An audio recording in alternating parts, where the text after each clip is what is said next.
पर्णमीय शिरसाणीमिं गुणरयण विभूषणं महावीरम्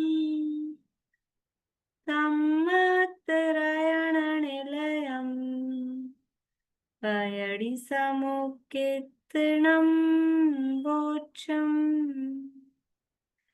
परम भई सब खंड के कर्म कांड समुदाय सहज अखंडित ज्ञानमय जयवंते जिन राय विघ्न हरन मंगल करन नमो सिद्ध सुखकार नेमि चंद जिन जगतपति साधु वचन गुणधार नेमि चंद जिन जगतपति साधु वचन गुणधार।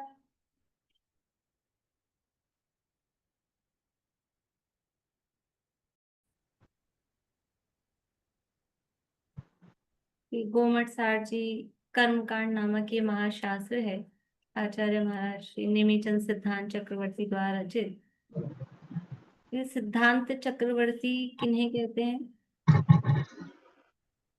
सिद्धांत चक्रवर्ती किन्हें कहते हैं? इस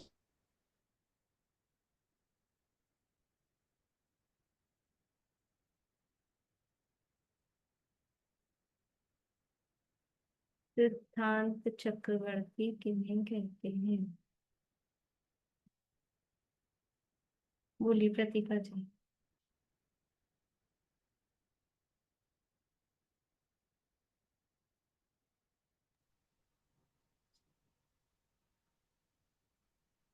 नहीं,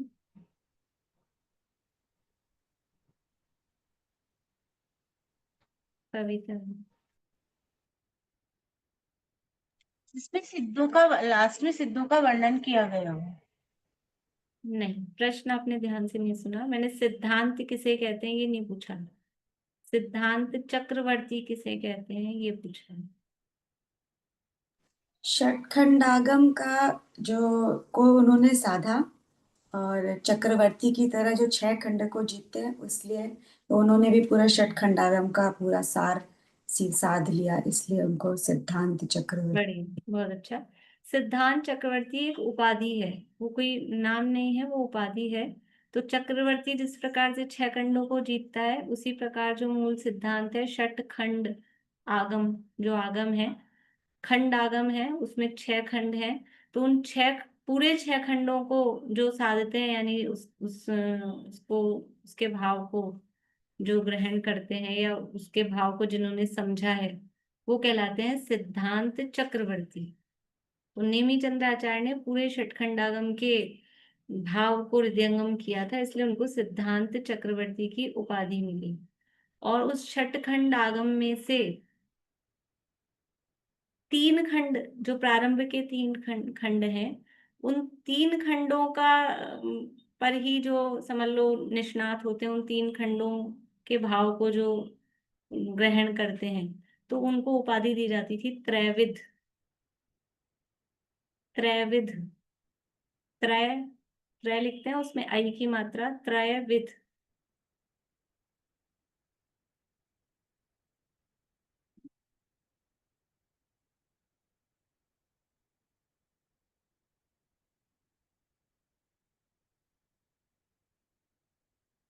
त्रैविद, जैसे इधर नहीं होता है, अन्य मतों में आप सुनते हो चतुर्वेदी, द्विवेदी, त्रिवेदी, ये सरनेम होते हैं। तो जो 4 वेदों के पाठी होते हैं वो चतुर्वेदी, जो 3 वेदों के पाठी होते हैं वो त्रिवेदी, जो 2 के होते हैं वो द्विवेदी। ये सरनेम उनकी उपाधि जैसे होते हैं। ऐसे ही अपनी ये त्रैविद का ये भी उपाधि है। आगे जो क्षपणासार के रचयिता कर्ता में आएंगे, माधव चंद्र त्रैविद। तो त्रैविद का मतलब है जिन्होंने 3 खंडों को के सार को ग्रहण किया है, या 3 खंडों का मतलब ज्ञान प्राप्त किया है, वो त्रैविद उपाधि से अलंकृत होते हैं। और जिन्होंने जो पूरे 6 खंडों को के ज्ञान को प्राप्त करते हैं उन्हें सिद्धांत चक्रवर्ती ये उपाधि दी जाती थी। ठीक है। गोमटसार ग्रंथ में कितने अधिकार हैं, उनके नाम बताने हैं।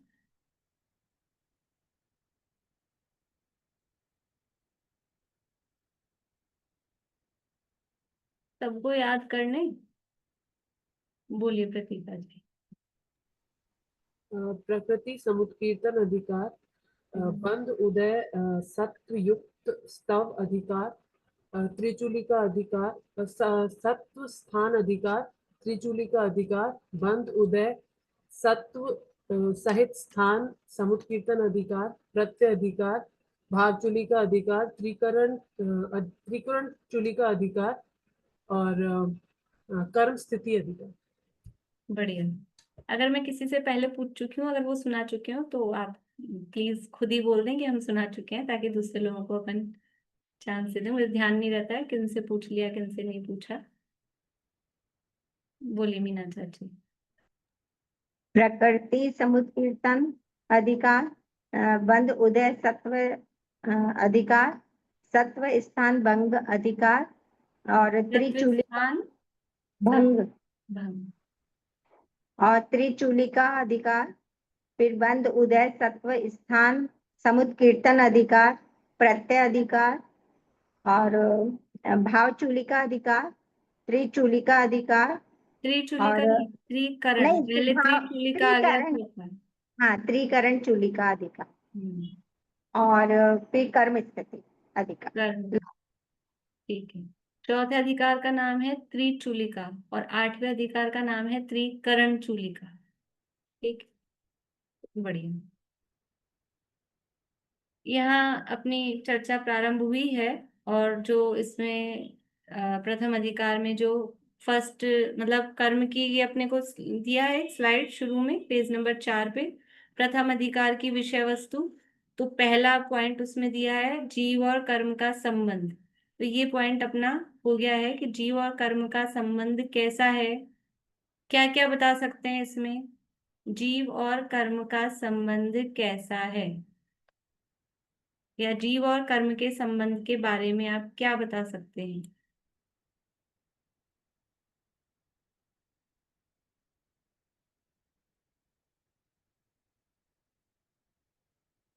बोलिए।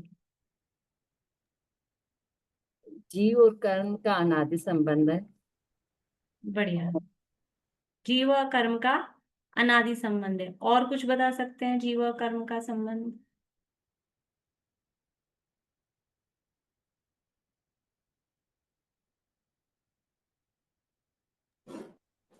संश्लेष संबंध है।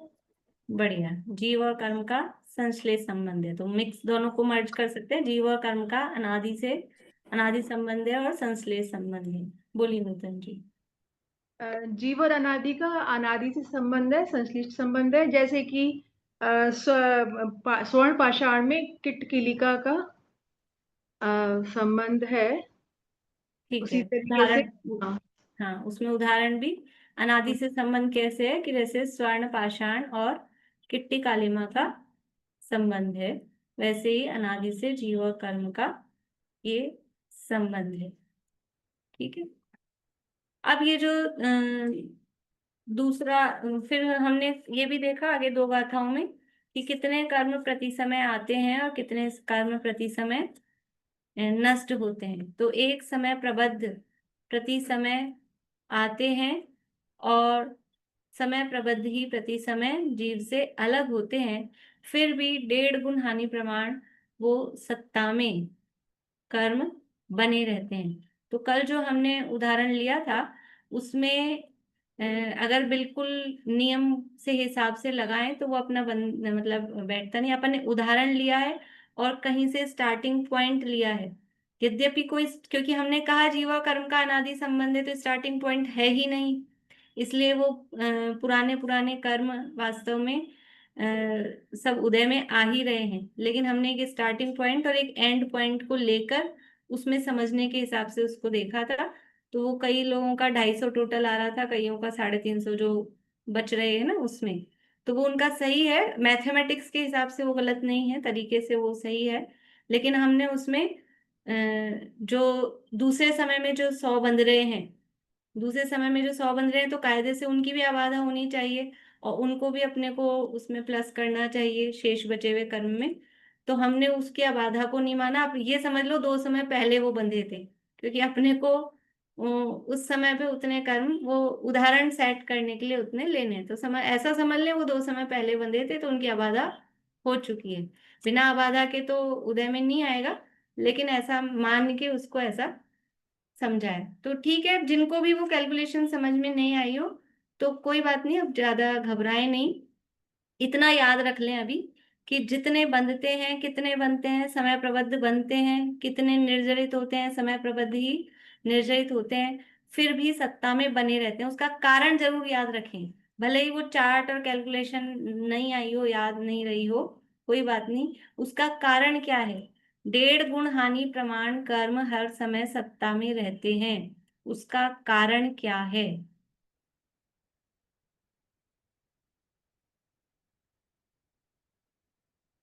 पारुल। भाभी वो जो कर्म है वो एक समय के उसी समय उदय में नहीं आते हैं, वो अलग अलग डिवाइड हो जाते हैं, जिसके कारण वो बच जाते हैं। मतलब जितने नष्ट होते हैं उतने आबादा काल भी रहती है, स्थिति भी उनकी ज्यादा रहती है। बढ़िया, बोले निशांत। क्योंकि कर्म तो प्रति समय बंध रहे हैं, और जितने एक समय प्रबद्ध नष्ट हो रहे हैं उतने ही एक समय प्रबद्ध नवीन भी बंध रहे हैं। तो जो जितने नए बनते जा रहे हैं उसी प्रमाण में घटते भी जा रहे हैं, परंतु फिर भी जो अनादि से संतति चली आ रही है, तो पूर्व में बंधे हुए कर्मों के हिसाब से वो 1.5 गुना हानि उनकी बनी रहती। नहीं, जवाब तो पारुल का एकदम सही था, पर थोड़ा लैंग्वेज सेट मुझे लगा कि आपने तो तर्क ही आपका तो उल्टा पड़ रहा है कि जितने बंध रहे हैं उतने ही खिल रहे हैं, तो 1.5 गुना कहाँ से बच रहे हैं? 1.5 गुना बचने का लॉजिक कारण वही है, एक तो कर्मों में अबाधा पड़ती है। तो जिस समय बंध रहे हैं उसी के अगले समय वो नष्ट नहीं हो रहे हैं, आबाधा पहला कारण है। वो आबाधा काल के बाद में वो खिलते हैं। और दूसरा है वो निषेक रचना रूप से उदय में आते हैं, उसको वर्ड बोलते हैं निषेक रचना रूप से। तो वो जो पूरे 100 आए हैं, 100 बंदे हैं, तो 100 के 100 ही एक बार में नहीं खिलेंगे, वो कुछ कुछ क्रम से खिलेंगे, उसको हम निषेक रचना वर्ड बोलते हैं। तो वो निषेक रचना रूप से वो कर्म खिलते हैं। इन 2 कारणों के कारण ये 1.5 गुण हानि प्रमाण सत्ता में बच जाते हैं। जितने बंध रहे हैं उतने ही खिल रहे हैं, लेकिन वो खिलने का हिसाब किताब क्या है कि आवाधा काल के बाद में खिलते हैं और निषेक रचना रूप से, निषेक रचना क्रम रूप से खिलते हैं। इसलिए ये 1.5 गुण हानि प्रमाण कर्म सत्ता में बच जाते हैं।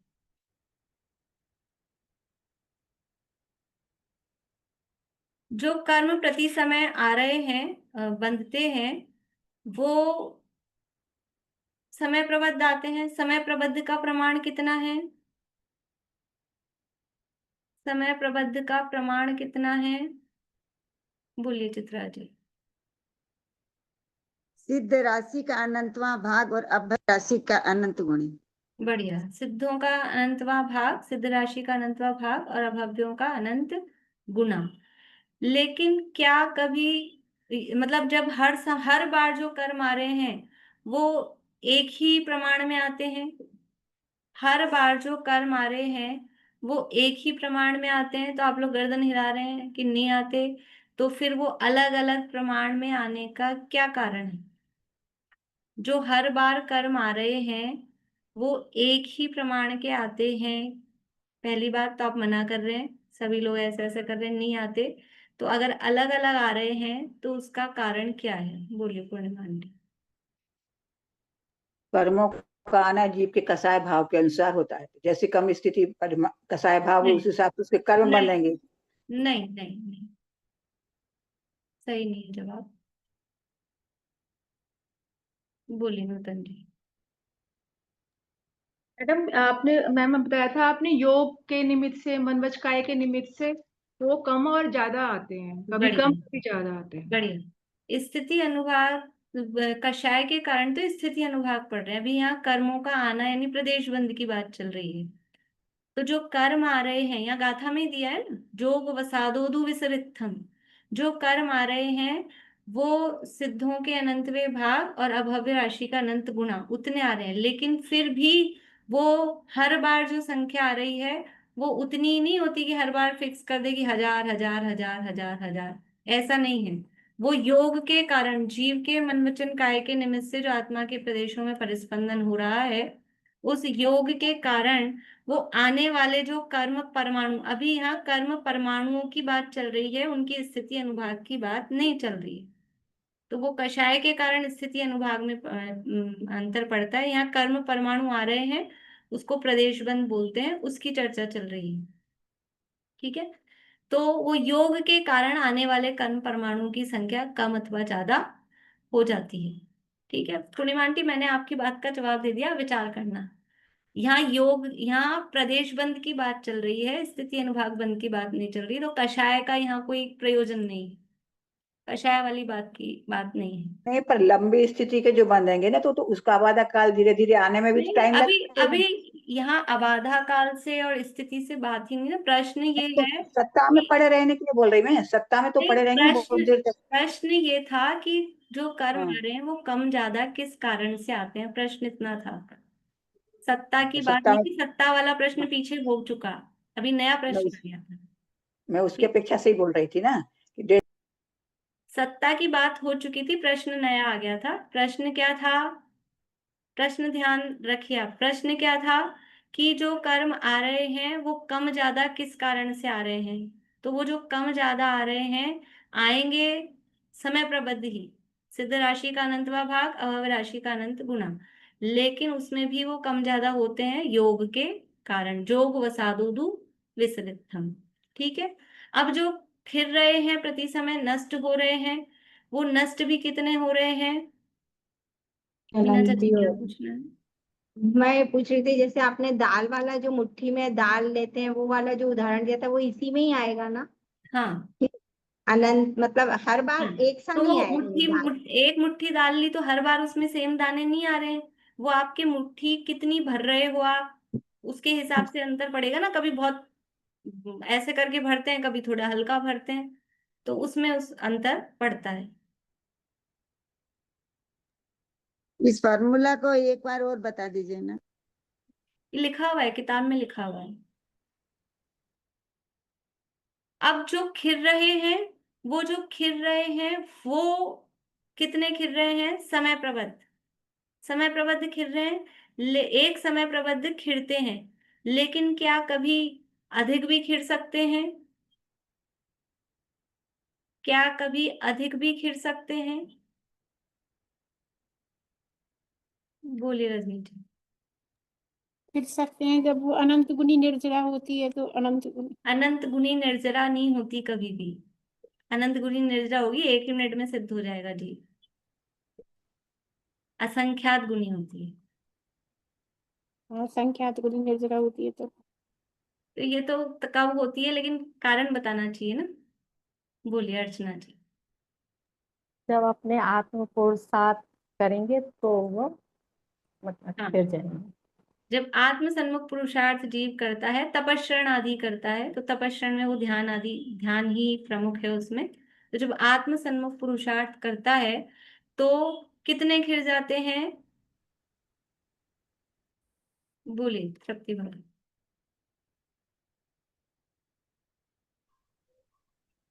अनेक समय प्रवृत्ति कर जाती है। बढ़िया।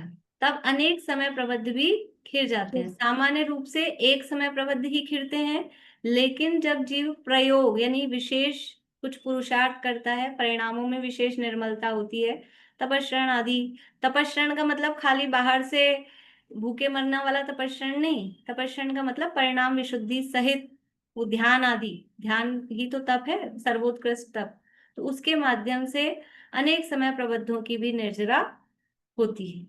तो ये सब जीव और कर्म के संबंध में ये सारी चर्चा हुई। अब अपना जो नेक्स्ट टॉपिक है, इसमें अगला टॉपिक क्या दिया है, कर्म के भेद। ये छठी गाथा से अपन को यहाँ प्रारंभ करना है, कर्म के भेद। देखिए पेज नंबर अपने ग्रंथ में है, 8 नंबर का पेज है, गाथा नंबर 6 है। बोलो पाली। भाभी ये 5वीं गाथा के साथ एक पीपीटी दी है, उसमें दूसरा पॉइंट है सतीशे त्रय संयुक्त के असंख्यात समय प्रबंध, इसका मतलब बता दीजिए। 5वीं गाथा में, अच्छा ये हाँ 7वें नंबर पेज पे। ठीक है ठीक है, देखिए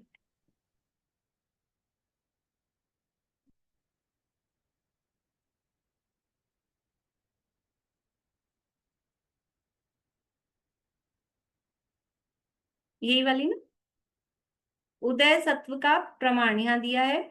उदय कितना आता है, सामान्य रूप से एक समय प्रबद्ध, और यहाँ कह रहे हैं सातिशय क्रिया संयुक्त के असंख्यात समय प्रबद्ध। तो सातिशय क्रिया का मतलब जो अपन ने अर्थ किया है ना, विशेष विशुद्ध परिणाम है, आत्म सन्मुख परिणाम है, तपस्रण आदि के जो परिणाम है उसको सातिशय क्रिया, यहाँ वो शब्द दिया है।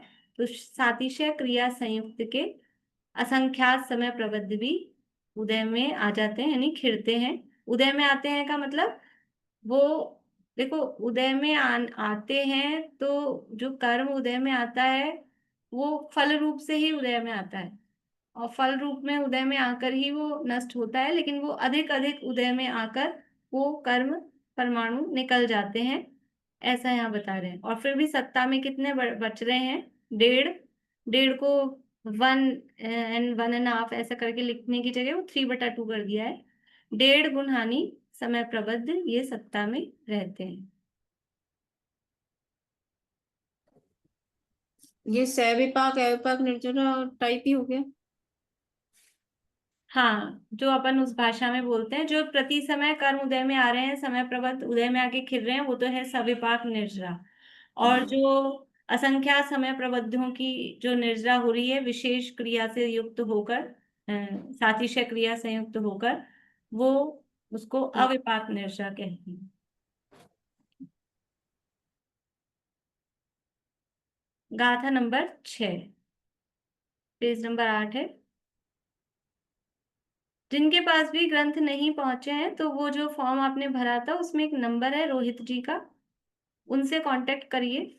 अगर अभी तक आपके पास ग्रंथ नहीं पहुंचा है, आपने कब फॉर्म भरा था, कितने दिन हो गए, तो उनसे कांटेक्ट करिए। मैं उसमें कुछ नहीं कर पाऊंगी, तो आप लोग मुझे मैसेज करते हैं कि ग्रंथ नहीं आया, तो आप डायरेक्ट उसी नंबर पे बात कर लीजिए, तो वो वहां से उन्होंने रवाना किया या नहीं किया, ठीक है। गाथा बुलवाते हैं।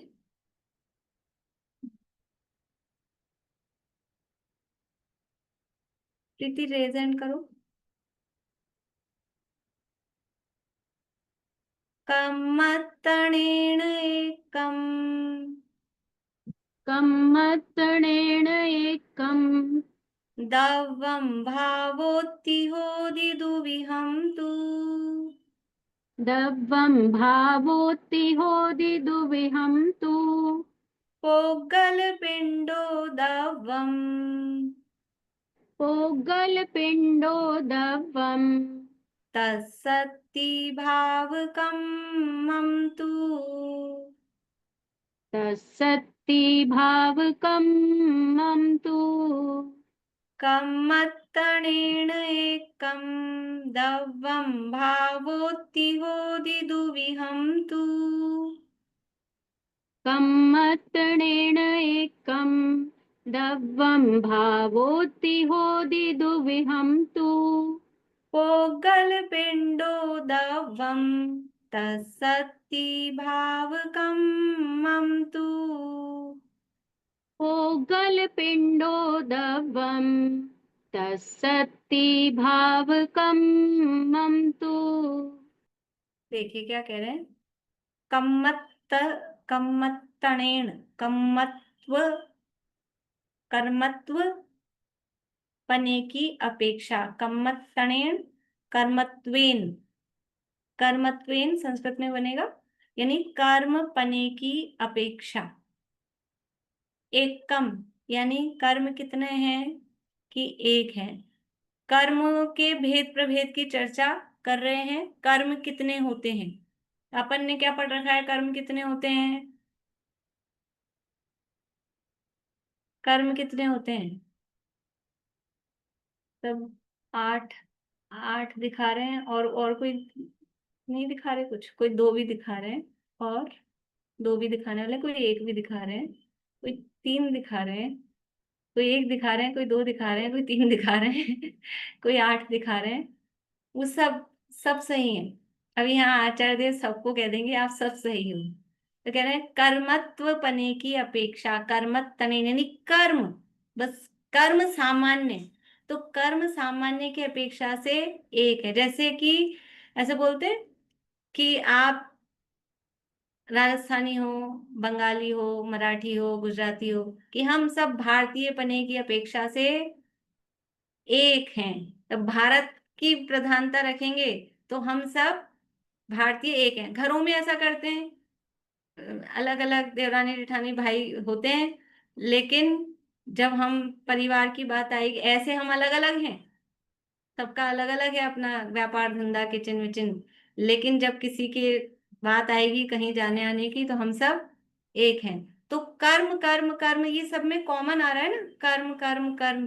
कर्म पने की अपेक्षा से कर्म कितने हैं कि बस सब कर्म है, इसलिए कर्म एक ही है कर्म। तो ये कह रहे हैं सामान्य से कर्मत्व पने की अपेक्षा से, कि सब में कर्म पना कॉमन है, जीव पना सब में कॉमन है, तो जीव पने की अपेक्षा से कहेंगे तो सब एक जीव ही है।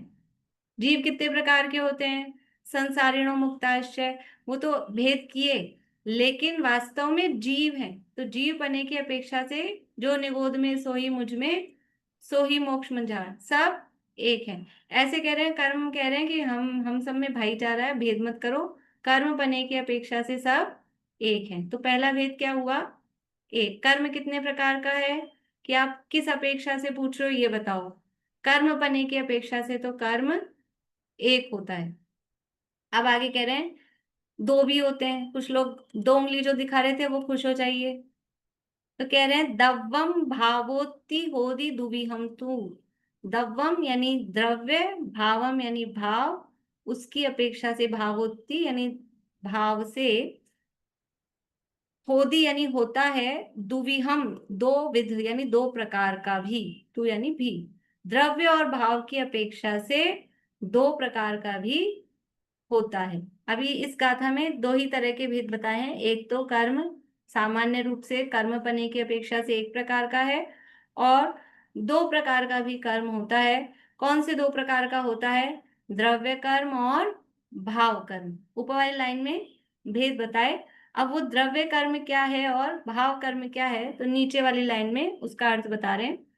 पोगल पिंडो दव्वम, जो पुद्गल पिंड है वो द्रव्य कर्म है, यानी द्रव्य कर्म है वो पौद्गलिक है। जो पुद्गल का पिंड है, जो पुद्गल रूप है वास्तव में, वो है द्रव्य कर्म। और तस् सत्ती, तस् यानी उसकी, सत्ती यानी शक्ति, तस में आधा सही है, तस यानी तत्, तत् कह लो उसको, तत् यानी उसकी, तो वो संधि होके स बन गया है, शब्द उसमें है तत् सत्ती, सत्ती यानी शक्ति। तो संधि के नियमों से वो तत् का आधा तय, वो आधा स बन गया। तो तस् तत् सत्ती यानी उसकी शक्ति, जो पुद्गल का पिंड है, पुद्गलों का समूह है, वो जो कार्मण वर्गणा रूप पुद्गल है, वो तो है द्रव्य कर्म। और उनकी जो शक्ति है वो क्या है, भाव कम्मंतु, तत्सत्ती उनकी शक्ति वो भाव कर्म कहलाती है। फिर से, कर्म कर्म पने की अपेक्षा से एक है, द्रव्य और भाव की अपेक्षा से 2 प्रकार का होता है। पुद्गल का जो पिंड है वो द्रव्य कर्म है, और उसके फल देने की शक्ति यानी उसकी शक्ति मतलब उसकी फल देने की शक्ति वो भाव कर्म है। अन्वयार्थ, सामान्य से कर्म एक प्रकार का है, द्रव्य भाव की अपेक्षा 2 प्रकार का है। पुद्गल पिंड को द्रव्य कर्म कहते हैं, और उस पिंड में रहने वाली फल देने की शक्ति को भाव कर्म कहते हैं। गाथा और बुलवाती हूँ एक बार।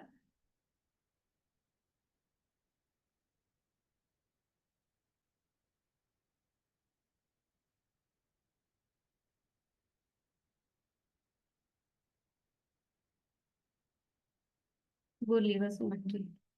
कम्मत्तणेन एकम् कम्मत्तणेन एकम् दव्वं भावोत्तिहोदिदुविहं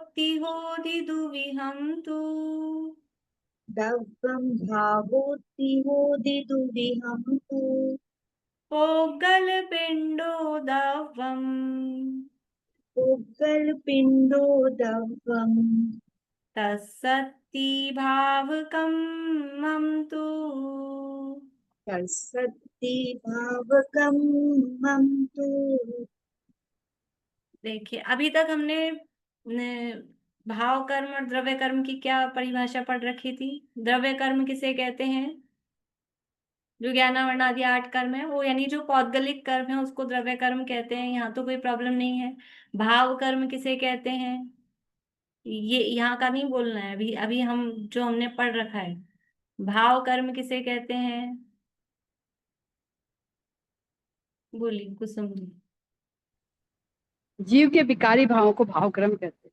हाँ, जीव के विकारी भाव यानी मोह राग द्वेष आदि जो भाव हैं उनको भाव कर्म कहते हैं। लेकिन यहाँ क्या कह रहे हैं निमिचंद्राचार्य कि भाव कर्म क्या है? वो जो उद्गल का पिंड है वो तो द्रव्य कर्म है।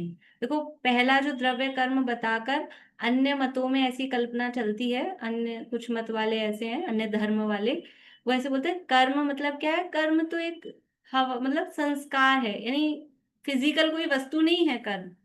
कर्म का मतलब क्या है? बस जो हमारा एक संस्कार है, ऐसे अपन बोलते हैं कर्म आते हैं, कर्म साथ जाते हैं, अगले भव में साथ जाएंगे, जैसे कर्म किएंगे। तो वो कर्मों को ऐसा मानते हैं बस कोई एक एक संस्कार जैसा, मतलब कोई ऐसा नहीं जैसा हम यहाँ फिजिकल वस्तु मानते हैं अपने मानते क्या एक्चुअल में है, जैसे धूल के कण होते हैं वैसे ही कार्बन वर्णा रूप पुद्गल, वो पुद्गल रूप कर्म वो होते हैं और वो आत्मा के प्रदेशों के साथ बाकायदा चिपकते हैं और उसमें वो शक्ति होती है फल देने की। पर वो अन्य मत वाले ऐसा नहीं मानते, वो कर्म मतलब ऐसे पौद्गलिक रूप से कर्म मानते ही नहीं है। या तो जो कर्म करते हैं अपन क्रिया को कर्म मानते हैं या फिर एक संस्कार रूप से ऐसा वो मानते हैं। तो द्रव्य कर्म कह के उनकी मान्यता का खंडन किया कि द्रव्य कर्म है, वास्तव में फिजिकल रूप से पौद्गलिक कर्म होते हैं जो आत्मा के प्रदेशों के साथ बंधे हुए हैं अनादिकाल से। ऐसे नहीं कि हवा में एक संस्कार चल रहा है, ऐसी बात नहीं है। वास्तव में वो पुद्गल का पिंड, पुद्गल का समूह आत्मा के प्रदेशों के साथ में है। तो वो जो पुद्गल का पिंड है वो द्रव्य कर्म है और उस पिंड में रहने वाली फल देने की शक्ति को यहाँ भाव कर्म कह रहे हैं। तो फिर हमको बचपन से आज तक भाव कर्म के नाम पे यही सिखाया गया, जीव के मोह राग द्वेष भावों को भाव कर्म कहते हैं। और यहाँ तो क्या कह रहे हैं? भाव कर्म किसे कहते हैं? वो जो उस कर्म में फल देने की शक्ति है उसको भाव कर्म कह रहे हैं। तो है क्या एक्चुअल में कि वास्तव में तो कर्मों की फलदान शक्ति ही वो भाव कर्म है। लेकिन ऐसा होता है ना, यहाँ दर्पण लगा है, ठीक है, दर्पण लगा है और ये दर्पण लगा है और दर्पण में क्या झलक रहा है? यहाँ सामने एक मोर है, यहाँ दर्पण लगा है, यहाँ एक मोर है। तो वो मोर कहाँ दिख रहा है? वो मोर दर्पण में दिख रहा है, दर्पण में वो मोर दिख रहा है। तो दर्पण में मोर है क्या? दर्पण में मोर नहीं है। दर्पण में तो वो उसकी स्वच्छता ही है, लेकिन फिर भी वो क्योंकि इसका प्रतिबिंब इसमें पड़ रहा है तो इसमें भी हम क्या कहते हैं? देखो देखो सामने दर्पण में क्या है? मोर। वो एक उनका आता है ना कृष्ण जी के पद्य वगैरह ये सूरदास के उसमें, कि वो जिद्दी करता है माँ मुझे चंद्र खिलौना चाहिए, मुझे तो वो चंदा मामा ही चाहिए खेलने को। तो वो माँ आकाश में से तोड़ के लाके कहाँ से दे? तो क्या करती है वो एक थाली में पानी भरती है और फिर वो नीचे उसका रिफ्लेक्शन पड़ता है चंद्रमा का कि ले खेल ले भाई इससे। तो वो चंद्रमा उसमें है क्या, लेकिन उसमें रिफ्लेक्शन है, लेकिन कहते क्या है, ये आ गया इसमें चांद आ गया, अपनी थाली में आ गया देख चांद। तो ऐसे ही वास्तव में भाव कर्म तो उस कर्मों की फलदान शक्ति, कर्मों में जो फल देने की शक्ति है, अभी आगे अपन पढ़ेंगे कि उनमें किस प्रकार की शक्ति है अनुभाग बंध के प्रकरण में, कि कर्म, इतना तो अपने को समझ में आता है प्रतीका जी कि कर्म है तो कुछ अपने को फल दे रहे हैं, ऐसा तो अपन बोलते हैं ना, बुरे कर्म का बुरा फल, अच्छे कर्म का अच्छा फल। तो वो जो कर्म बन रहे हैं वो कैसा फल देंगे, उसमें कितनी पावर है, उसका नाम भाव कर्म है। लेकिन वो जो वो उसकी जो फल देने की शक्ति है, उसका इफेक्ट कहाँ आ रहा है, उसका रिफ्लेक्शन कहाँ आ रहा है, उसका रिफ्लेक्शन आता है जीव के भावों पर।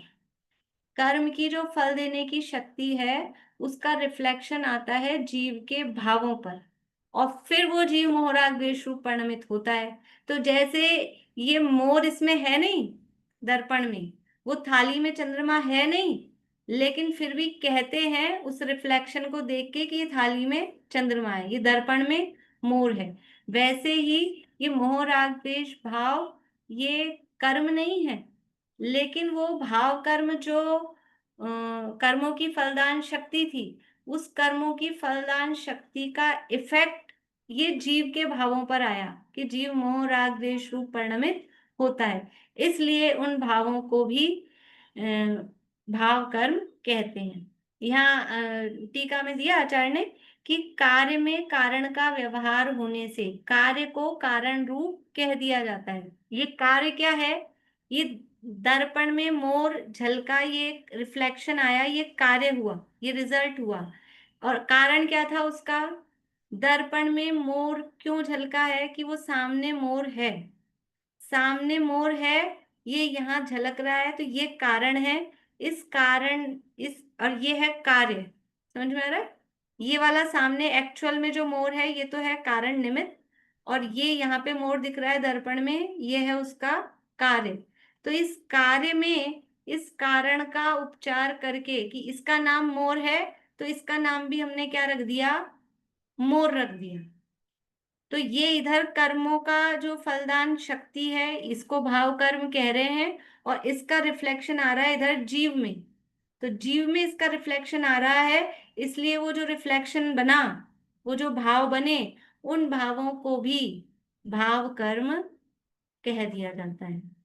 समझ में आ रहा है, फिर से उदाहरण समझ में आ रहा है, मोर का और दर्पण का उदाहरण समझ में आ रहा है कि ये सामने मोर है, दर्पण में मोर नहीं है, लेकिन सामने मोर होने पर उस दर्पण में मोर कहा जा रहा है। ये है, यहाँ पे मोर बना, ये कार्य हुआ। इस मोर बनने का कारण क्या है, ये सामने वाला मोर। तो ये सामने वाले मोर को इस वाले मतलब ये जो कार्य है, इस कार्य में इस कारण का उपचार करके, यानी उसका रिफ्लेक्शन पड़ रहा है, इसलिए ऐसा कह के इसको भी मोर कहते हैं। ऐसे ही सामने है कर्मों का भाव कर्म, यानी कर्मों की फलदान शक्ति, वो भाव कर्म है।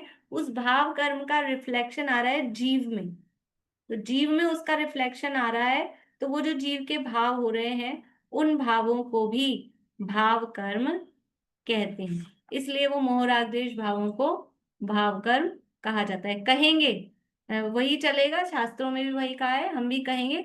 लेकिन अभी यहाँ इस प्रकरण में भाव कर्म किसे कहा, एक्चुअल में वास्तव में भाव कर्म क्या है कि कर्मों की फल देने की जो शक्ति है वही वास्तव में भाव कर्म है। दीदी, जो वो एक दृष्टांत आता है कि अखाड़े में दो पहलवान लड़ रहे हैं और जिसके तेल शरीर पर लगा हुआ है, तो तेल को राग रूप मानकर हम वो कर्म बंध के कारण रूप भाव कर्म मानते हैं, है ना। और जो धूल है, जिसके शरीर में तेल नहीं है अर्थात राग द्वेष मोह नहीं है, तो वहां धूल चिपकेगी नहीं। तो वो दृष्टांत तो कर्ता कर्म के रूप में आता है मेरे ख्याल से कारण कार्य में, और अभी वाला दृष्टांत गे गैक में आता है। हाँ, वो अलग प्रकरण है। अब मैंने कहा ना कि मोह राग द्वेष भावों को भाव कर्म कहा है और कहेंगे वही चलेगा। हाँ। लेकिन अभी यहाँ कर्मों का प्रकरण चल रहा है और एक्चुअल में वो भाव कर्म के संबंध में भाव कर्म क्या है कि कर्मों का भावपना क्या है। ठीक है तो जी। कर्म जो पौद्गलिक कर्म है वो तो उनका द्रव्यपना है और उस ठीक है। कर्म में जो उसकी फल देने की शक्ति है वो उसका भावपना है, इसलिए उसको ठीक है। वहां भाव कर्म कहा है। और यहाँ एक्चुअल में यही निमित्त भाव कर्म निमित्त है, हाँ इसका उपचार इसमें करके इसको भाव कर्म, वो पूरे जिनागम में फिर आगे अध्यात्म में वही पद्धति है। तो हाँ, वो यहाँ निमित्त को भी ले लिया ना, निमित्त नैमित्तिक बना दिया यहाँ पर, हाँ जैसे मोर का वहां पर आकार बना। ठीक है। हाँ ठीक है। देखिए एक बार फिर से अर्थ पढ़ देते हैं। सामान्य से कर्म एक प्रकार का है, द्रव्य भाव की अपेक्षा दो प्रकार का है। उद्गल पिंड को द्रव्य कर्म कहते हैं और उस पिंड में रहने वाली फल देने की शक्ति को भाव कर्म कहते हैं। इसके नीचे भी एक स्लाइड है, इसको भी देख लेते हैं। देखिए ये सामान्य रूप से एक है, तो वो एक किस लिए है, कर्म भाव की अपेक्षा, मतलब कर्म कर्म कर्म, कर्म पने की अपेक्षा से वो एक है। दो कौन कौन से हैं, द्रव्य कर्म और भाव कर्म। द्रव्य कर्म क्या है, पुद्गल कर्म का पिंड, जो कार्बन शरीर रूप है, वो पुद्गल कर्म का एक समूह है। पिंड यानी समूह, तो पुद्गल कर्म का जो समूह आत्मा के साथ में है वो द्रव्य कर्म कहलाता है। और भाव कर्म यानी फल देने की शक्ति अथवा अज्ञान क्रोधादि, ये इनको भी भाव कर्म है कह रहे हैं। तो यहाँ ब्रैकेट में दिया है कार्य में कारण का उपचार। ये जो भी आपको मैंने उदाहरण दिया ना, उपचार का मतलब है कि लोक व्यवहार में उपचार समझते, जैसे कि फ्रेंड के मामा हो। आजकल फ्रेंड, पहले तो पुराने जमाने में तो अपनी सहेली की मम्मी को भी मम्मी कहते थे, आजकल तो आंटी हो गई सब, लेकिन अपनी सहेली के मामा जी हों, उसमें भी आजकल अंकल वर्ड हो गया, लेकिन फिर भी थोड़े से फैमिलियर अगर हों तो उनको अपन क्या बोलते हैं, मामा जी बोलेंगे। सहेली के मामा जी होंगे तो उनको मामा जी बोलेंगे। तो क्या वो मामा जी हैं अपने, उपचार से। उपचार का अर्थ बता रही हूँ आप लोगों को, जो लोग नए हैं। उपचार का मतलब ऐसा व्यवहार में, फॉर्मेलिटी में हम कहते हैं कि उसके मामा जी हैं तो अपन भी उनको मामा जी बोलते हैं। वो कोई अपने घर में मायरा लेके नहीं आएंगे, शादी होगी तो, लेकिन फॉर्मेलिटी में उनको भी मामा जी बोलते हैं। ऐसे ही भाव कर्म तो क्या है, द्रव्य कर्म के फल देने की जो पावर है, शक्ति है, वो भाव कर्म है। लेकिन उसके निमित्त से, उसके कारण से जीव में ये मोहराग द्वेष परिणाम होते हैं। इसलिए इन मोहराग द्वेष परिणामों को भी उपचार से, कार्य में कारण का उपचार करके उपचार से, व्यवहार से भाव कर्म कहते हैं। बोलिए प्रतीक। मैम इसमें एक चीज है, जैसे आप एग्जांपल दे रहे हो ना कि जैसे वो कांच है, कांच में मोर दिख रहा है, ठीक है, वो मतलब एक्चुअल में मोर है, कांच में हमें मोर दिख रहा है, तो मतलब उससे इंफरेंस क्या निकालना है, मतलब कि मोर कांच में दिख रहा है तो मतलब उससे भाव कर्म कैसे रिलेटेड हुआ, वो नहीं समझ में आया। भाव कर्म ऐसे हुआ कि ये जब इधर द्रव्य कर्म का उदय आता है, उसकी जो शक्ति होती है, उसकी पावर के कारण यहाँ जीव में मोहराग्वेश परिणाम होते हैं। जैसे कोई द्रव्य कर्म एग्जांपल। के उदय के निमित्त से जीव में मोहराग्वेश भाव होते हैं, तो वो उसकी शक्ति हुई। तो उस शक्ति के कारण, वो शक्ति भाव कर्म है, उसके कारण जीव में जो भाव हो रहे हैं, ये परिणाम हो रहे हैं, इसलिए इनको भाव कर्म नाम दे दिया। ये मोर सामने था इसलिए यहाँ पर मोर बना, तो ठीक है। इसलिए यहाँ पर भी मोर नाम दे दिया। यहाँ एक कलरफुल एक था कोई प्राणी, तो हाँ यहाँ भी ऐसा ही बना, हाँ इसका नाम मोर था, इसलिए इसको भी मोर नाम दे दिया। तो इधर वो कर्मों की जो शक्ति है फल देने की, वो कर्मों की फल देने की शक्ति थी, वो यहाँ जीव में रिफ्लेक्ट हुई। तो उसके कारण वो रिफ्लेक्शन कैसा था, वो मोहराग द्वेष रूप। वो मोहराग द्वेष अपने को इतना समझ में नहीं आता, अपन क्रोध से लो, ये कर्म है क्रोध, हाँ है ना, क्रोध से समझ में आएगा। ये क्रोध कर्म है, तो ये क्रोध कर्म है, इसकी शक्ति भी कैसी है, वो क्रोध रूप उत्पन्न करने वाली वो उसकी शक्ति है। तो ये सामने क्रोध रूप कर्म है, तो इसके कारण यहाँ पर भी जीव में क्रोध हुआ। तो यहाँ पर भी जीव में क्रोध हुआ, तो ये जो ये क्रोध कर्म की शक्ति थी, उसका नाम भाव कर्म या भाव क्रोध लो अब, वो भाव क्रोध था। तो यहाँ पर भी अपन ने ये जो जीव में हुआ, इसको भी हमने भाव क्रोध या भाव कर्म नाम यहाँ पर भी इसको दे दिया क्योंकि सामने वो था। ये इसमें ऐसा निमित्त नैमित्तिक संबंध इनका बताना। मतलब ये इससे है क्या, मतलब जैसे कि बाहर कहीं क्रोध हो रहा है या कहीं कुछ हो रहा है तो हमारे मन पे भी उसका रिफ्लेक्शन आएगा, ये वो चीज बाहर है? नहीं हो रहा, बाहर मतलब दूसरे में नहीं, बाहर में ये कर्म, ये जो द्रव्य कर्म है यही बाहर है। बाहर मतलब कहीं सामने दो लोग लड़ रहे हैं, वो गुस्सा कर रहे हैं, वो वाला नहीं लेना है। बाहर का मतलब यहाँ उदाहरण दिया है, अच्छा है आपने पूछा।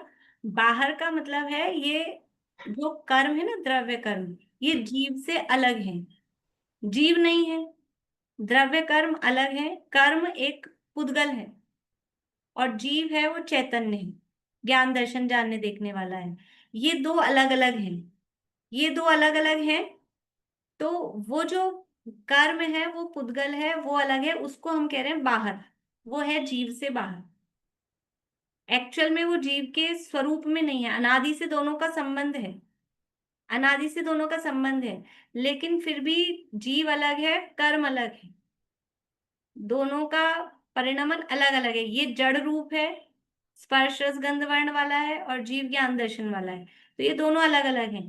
तो इधर कर्म में जो परिणमन हो रहा है, कर्म में अपना परिणमन हो रहा है, पर वो कर्म के परिणमन के जैसा उसके निमित्त से ये जीव में भी परिणमन हो रहा है, वो यहाँ रिफ्लेक्ट हो रहा है, लेकिन है दोनों अलग अलग। तो इसलिए इसको बाहर वर्ड बोल रहे हैं। बाहर का मतलब कहीं और दूसरे एरिया में नहीं, बाहर मतलब जीव की सत्ता से अलग है, जीव के अस्तित्व से अलग है, इसलिए इसको बाहर बोल रहे हैं। ठीक है, बोलिए और आप क्या बोलना चाह रहे हैं?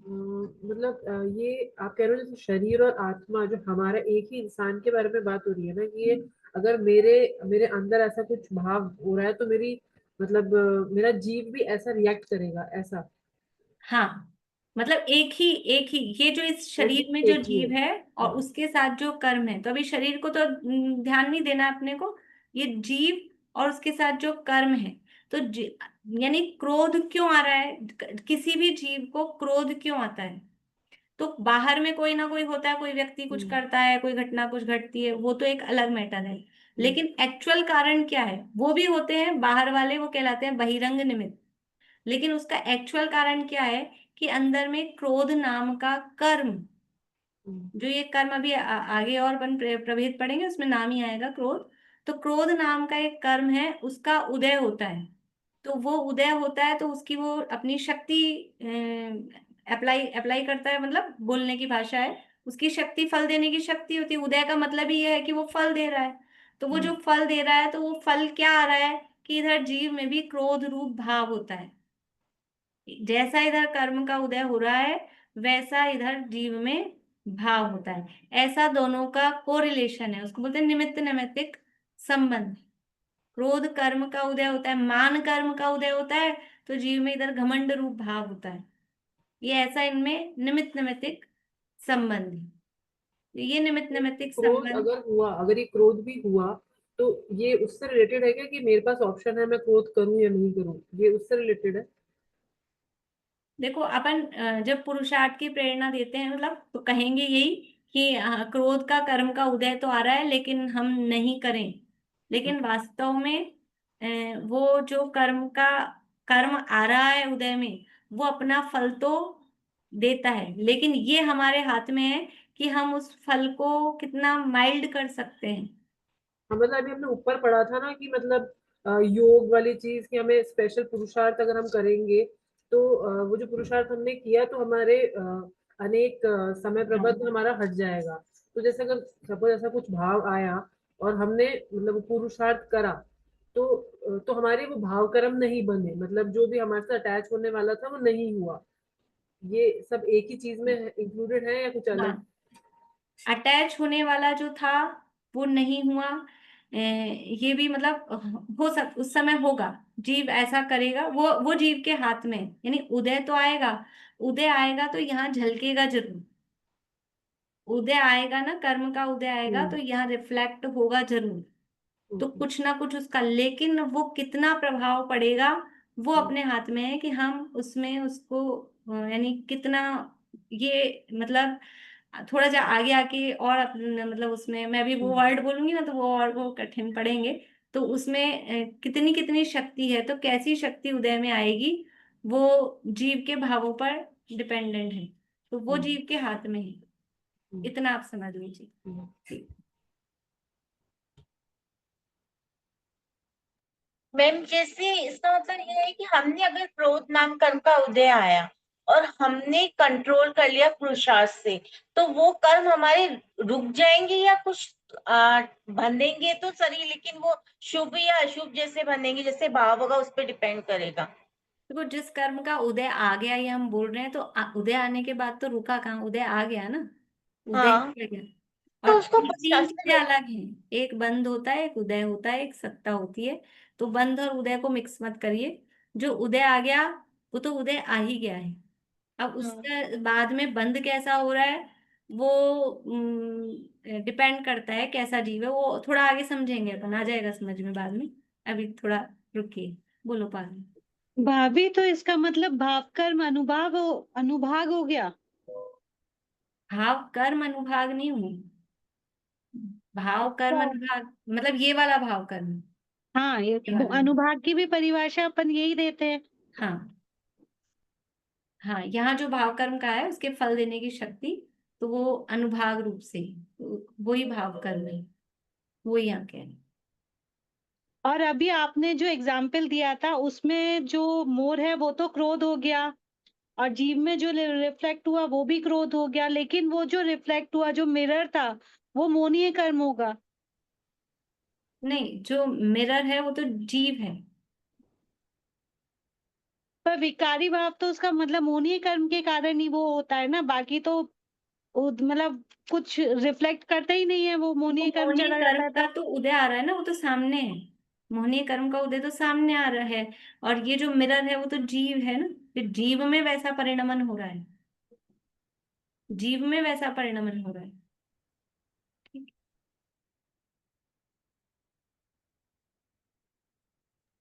वो तो सामने जीव के ज्ञान में रिफ्लेक्ट कर रहे हैं, हाँ ऐसे हो। हाँ, ज्ञान में। ज्ञान जितना स्वच्छ है तो ज्ञान में तो रिफ्लेक्ट करेंगे ही। हाँ, ज्ञान में कह सकते हैं। ठीक।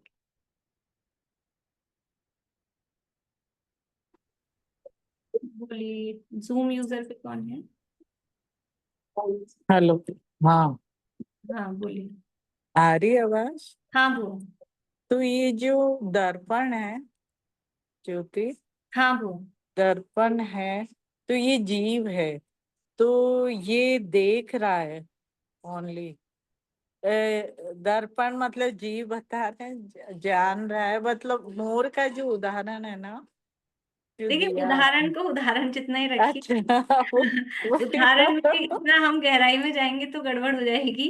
हाँ लेकिन वही केवल वही। समझने के लिए उदाहरण को उदाहरण जितना, मेन बात क्या समझनी है कि हाँ कि कर्म भाई। की फल देने की शक्ति वो भाव कर्म है, और मोह राग द्वेष भाव को भाव कर्म क्यों कह रहे हैं, क्योंकि वो हाँ कर्म के फल देने की शक्ति के कारण वो मोह हाँ राग द्वेष भाव हो रहे हैं। तो उस हाँ। कारण में कार्य में कारण का उपचार करके उसको भी भाव कर्म कह दिया है। बात इतनी है। मैम अच्छा। तत्वार्थ सूत्र का से पूछेंगी, वो याद दिलाना था हेडिंग से।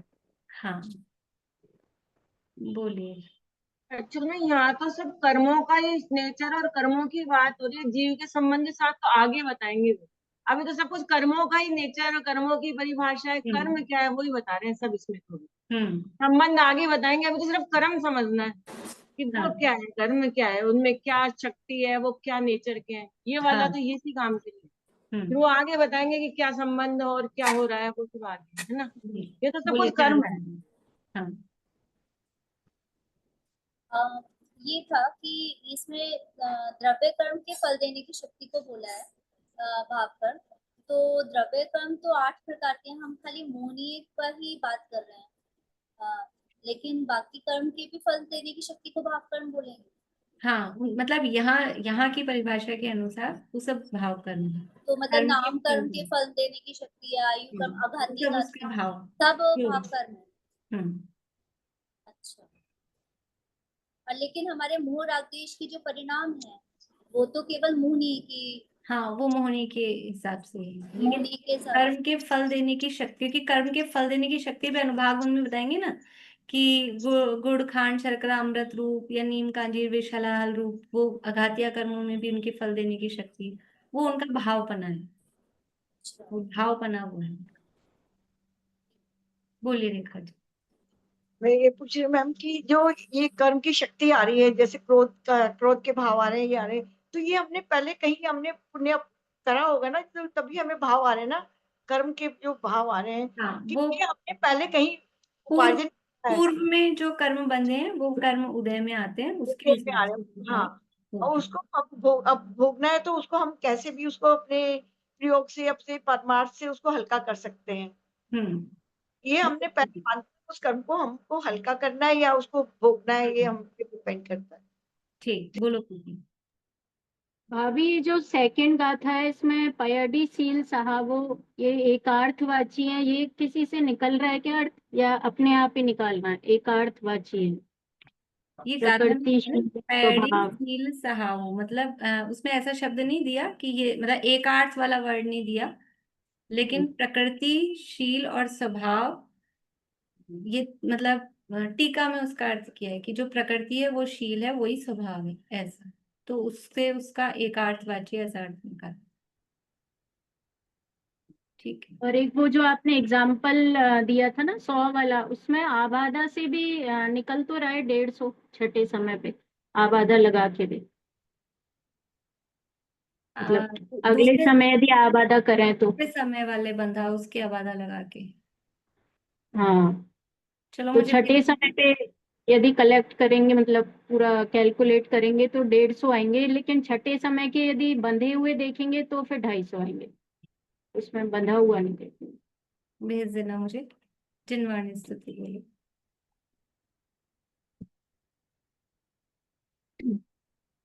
जब से लिया चैतन्य के आनंद का स्वाद, रमणीक भोग भी लगे मुझको सभी निस्वार्थ, ध्रुव धाम की ही ओर दौड़े परिणति मेरी, निर्ग्रंथता की भावना अब हो सफल मेरी, बीते अहो आराधना में हर घड़ी मेरी।